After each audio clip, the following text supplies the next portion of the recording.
Grüezi und herzlich willkommen. In dieser Episode erkunden wir die letzten Orte unserer Route im Süden Englands, denn in Poole werden wir unsere Reise mit der Fähre Richtung Cherbourg bereits in Frankreich fortsetzen. Doch zuerst warten noch interessante Plätze auf uns. Als erstes gleich Torquay, dann noch viele andere. Verlieren wir also keine Zeit und legen los.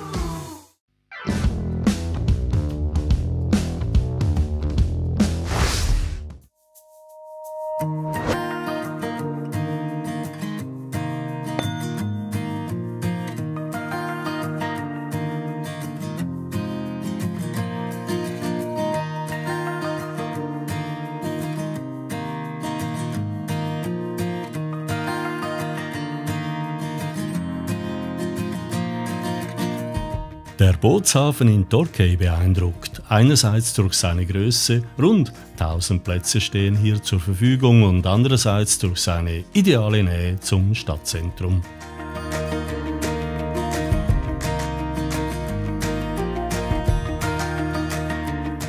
Torquay sei, so sagen die Einwohner, auf 7 Hügeln gebaut. Das ist leicht untertrieben, denn in Wirklichkeit sind es etwa 40. Okay, keine Angst. Ich zähle sie nicht auf.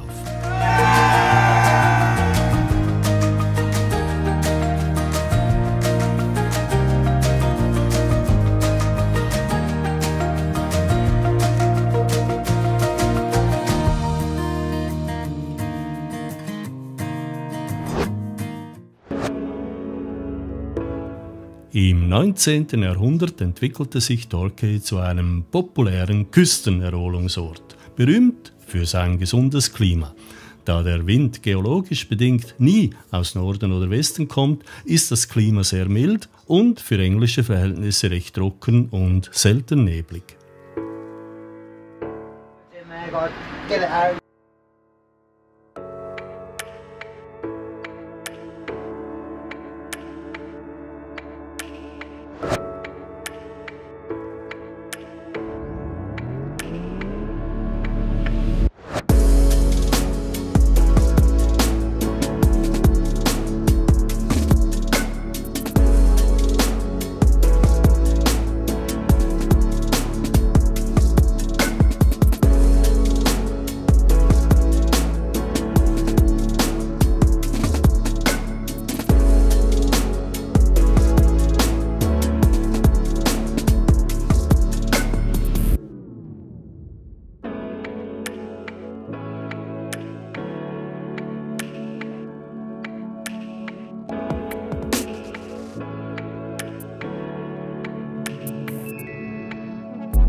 Das Torre Abbey Museum beherbergt nicht nur die 800-jährige Geschichte der ehemaligen Abtei, sondern auch eine umfangreiche Kunstsammlung vom 18. Jahrhundert bis heute. Natürlich bildet das Gebäude auch, wen wundert's, den idealen Rahmen für romantische Hochzeiten.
Übrigens im Zweiten Weltkrieg war Torquay ein wichtiges Zentrum zur Vorbereitung und Ausführung der Operation Overlord, der alliierten Invasion in der Normandie am 6. Juni 1944.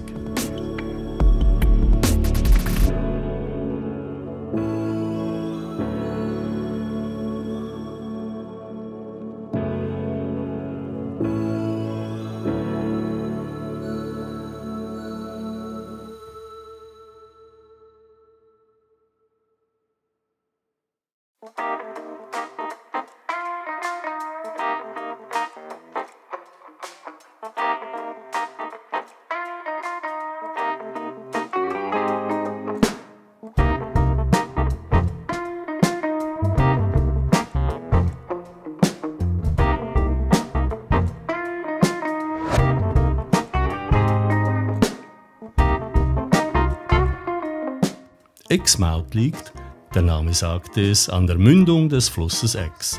Versteckt an der Südküste von Devon bildet die Stadt den Ausgangspunkt für das weltweit anerkannte UNESCO-Weltkulturerbe der Juraküste.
Recht gemütlich hier, Temperaturen angenehm mild, Zeit also für einen kleinen Break.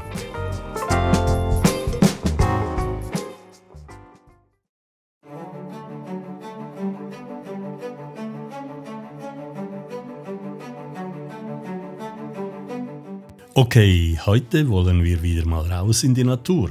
Zuerst noch ein paar enge Straßen, doch dann rechts beim Küstenort West Bexington zur Chesil Beach. Die Küste hier ist auch Teil der Jurassic Coast.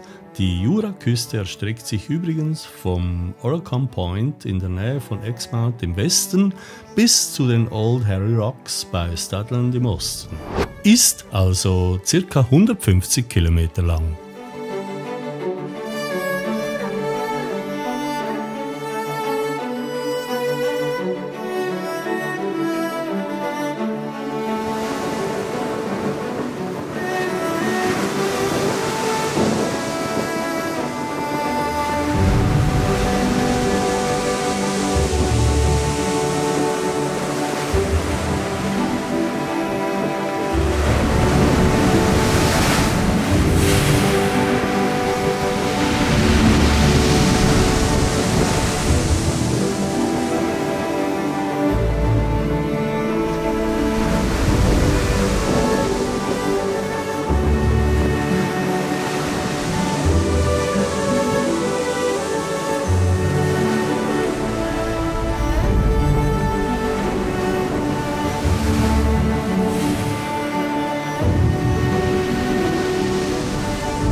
Das Land rund um den Strand von West Bexington ist ein Gebiet von natürlicher Schönheit und verfügt über ein wunderschönes Naturschutzgebiet, das vom Dorset Wildlife Trust verwaltet wird.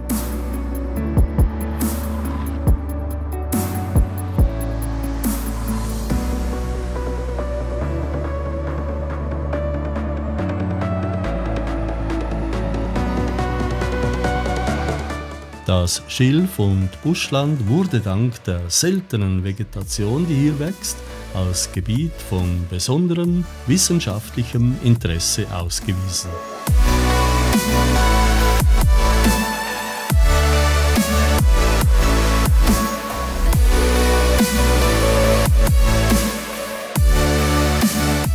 Das geschützte Land ist ein Paradies für wild lebende Tiere und eine Reihe von wandernden und einheimischen Arten können im Reservat gesichtet werden.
Die Hive Beach an der Jurassic Coast beinhaltet neben kilometerlangen unberührten Stränden eine spektakuläre Küste mit Sandsteinklippen und Barton Cliff, eines der schönsten Beispiele für die charakteristische, abwechselnd harte und weiche Geologie dieses Brightboard Sands Gebiets, die es im Sonnenlicht hellgolden erscheinen lässt.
Aus einiger Entfernung erste Gebäude der kleinen Ortschaft Barton Bradstock, eines der wichtigsten Tore zur Jurassic Coast und zum Southwest Coast Path, auf dem wir natürlich auch hier einige Kilometer entlang laufen.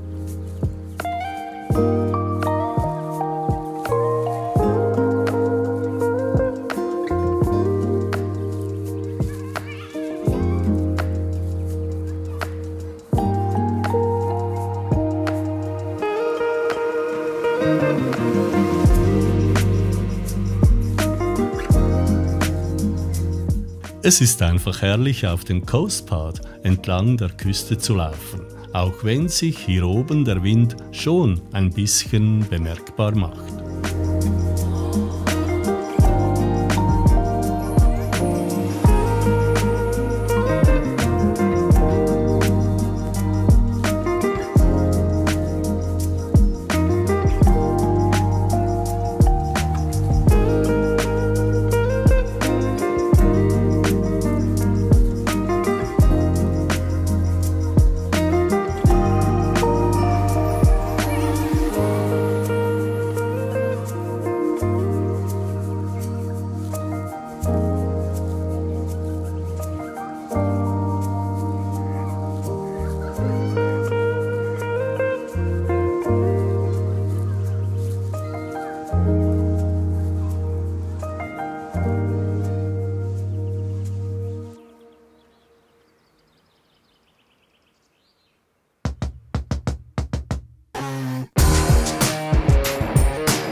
Die Swanery in Abbotsbury ist wahrscheinlich der einzige Platz der Welt, wo Besucher mitten durch eine Kolonie brütender Schwäne spazieren können, wer das denn möchte. Das klingt gut, doch nebenbei erwähnt, ich finde der Eintrittspreis für dieses fragwürdige Spektakel ist etwas gar happig.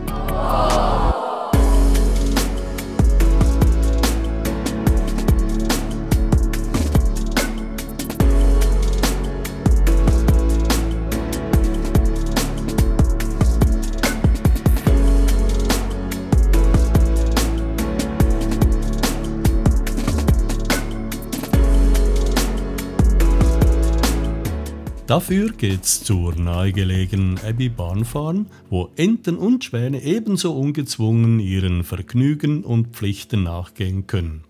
Die Farm ist sehr schön anzuschauen und idyllisch gelegen.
Okay, Potsdam ist nicht groß, nur knappe 1000 Einwohner.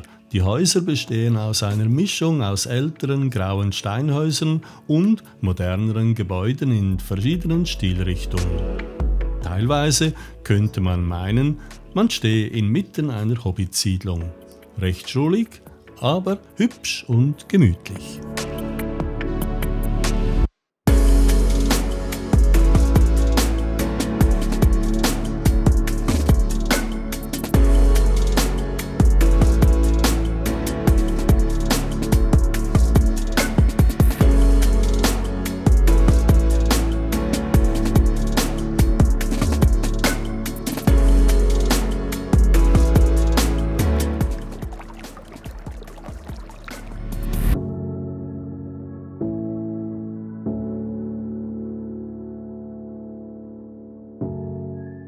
Und dass dieser kleine Ort über ein so tolles Restaurant verfügt, das überrascht.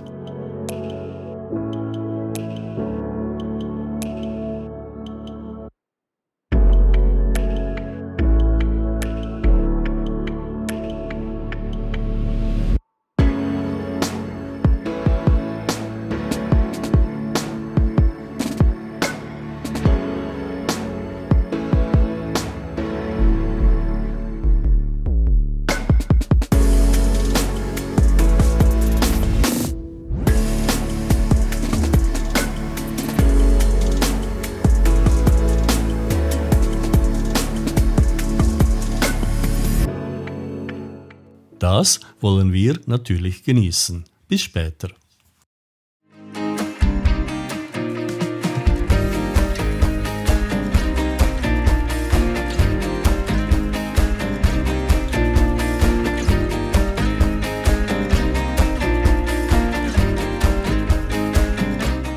Es steht eine 30-minütige Fahrt an bis zur Isle of Portland, die sich aber absolut lohnt, schon wegen der hervorragenden Aussicht.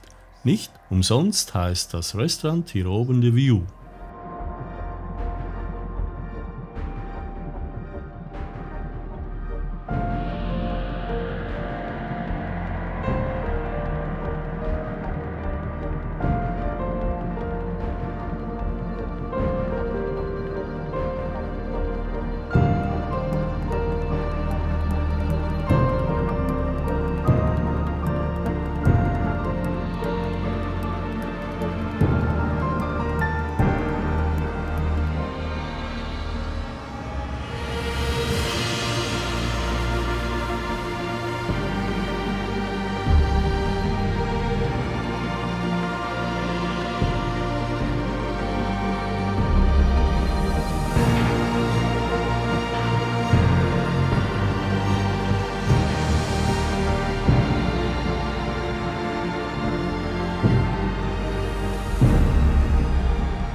Zwölf große Memory Stones gibt es zu bestaunen. Sie sind aus einem Netzwerk verlassener und stillgelegter Steinbrüche in der Umgebung, die voller Wildtiere, Kulturerbe und industrieller Archäologie sind. Diese aufwendige Arbeit stammt von der Künstlerin Hannah Sofair. In Dorchester wollen wir uns als erstes Borough Gardens ansehen. Okay, das ist ein ungepflegter Tennisplatz. Aber hier sind wir im Park.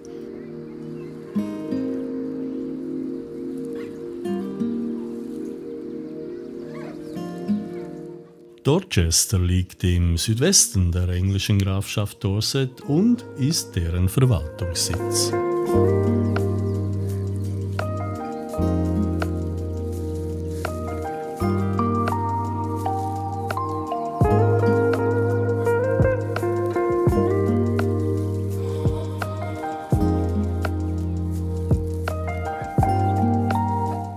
Es ist sehr entspannend hier, die schönen Wege entlang zu laufen.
Park ist auch ein schöner Spielplatz für Kinder. Sehr cool.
Übrigens, das Haus des Schriftstellers Thomas Hardy steht der Öffentlichkeit zur Besichtigung offen.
Natürlich, eine Fahrt auf dem Riesenrad oder wie es hier in Bournemouth heißt, Observation Wheel, muss her.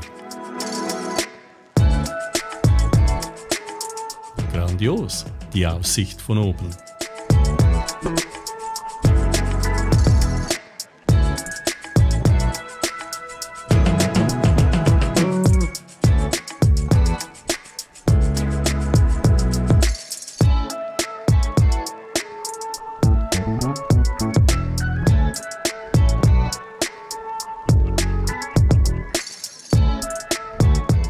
Na gut, hier fällt einem wenigstens die Decke nicht auf den Kopf.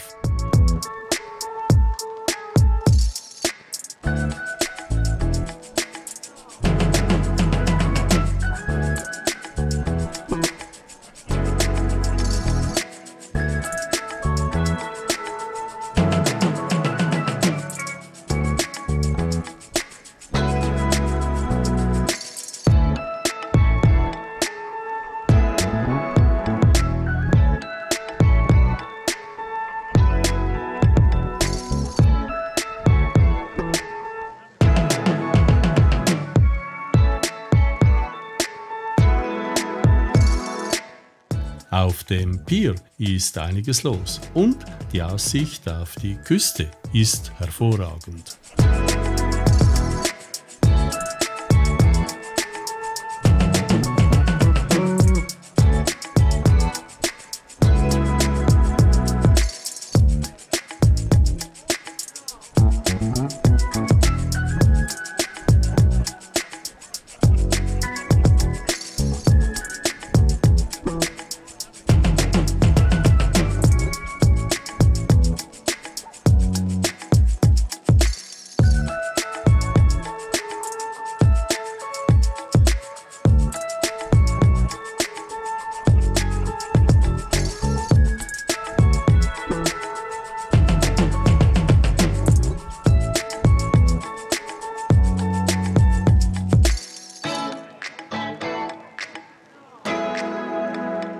Zeit für uns, etwas gegen das Hungergefühl im Magen zu unternehmen. Eine gute Idee. Rot heißt bestellen, grün, es ist okay. Machen wir. Guten Appetit.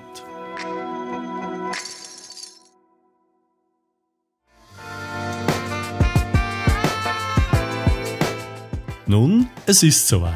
Wir haben Pol erreicht. Und damit nicht nur den Abschluss unserer Reise auf englischem Territorium, sondern auch das Ende dieser Episode. Übrigens, Pole Harbour ist einer der größten Naturhäfen weltweit. Trotzdem ist er für große Schiffe und deren benötigten Tiefgang ungeeignet. Für Fähren jedoch schon. Und eine davon werden wir nutzen.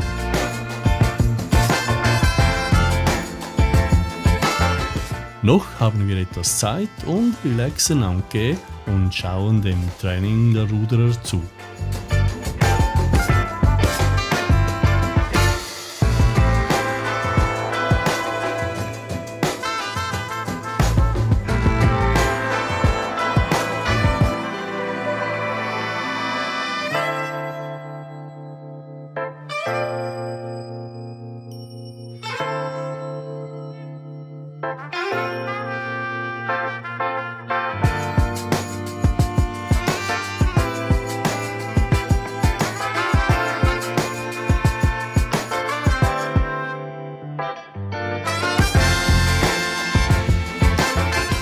Ich danke dir ganz herzlich fürs Zuschauen und freue mich natürlich über deinen Kommentar. Genauso über dein Like und ebenso über dein Abo. Und wenn du auch noch die Glocke drückst, dann verpasst du künftig keinen meiner Filme.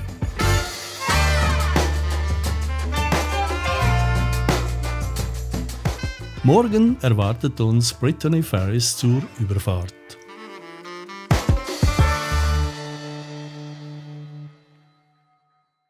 In der nächsten und letzten Episode unserer Cornwall-Reise erwartet dich dies. Wir verabschieden uns von England und ankern in Frankreich, genauer in Cherbourg. Natürlich erkunden wir den Le Mont Saint-Michel, stellen unter anderem fest, dass auch Kühe zwischendurch gerne mal duschen. In der Universitätsstadt Tours genießen wir das Stadtzentrum an der Loire, bummeln durch die Innenstadt und entdecken dort interessante Gebäude und prächtige Bäume. In der Nähe der kleinen Ortschaft Ternan erkunden wir die traumhaft schöne Landschaft und wecken scheinbar die Neugier der Waschgerie. Ja, und natürlich, Mulhouse darf nicht fehlen. Wir genießen die Stadt mit seinen lebhaften Straßen und stellen fest, dass die Franzosen sehr musikalisch sind. Und noch vieles mehr. Wir sehen uns und bleibt munter.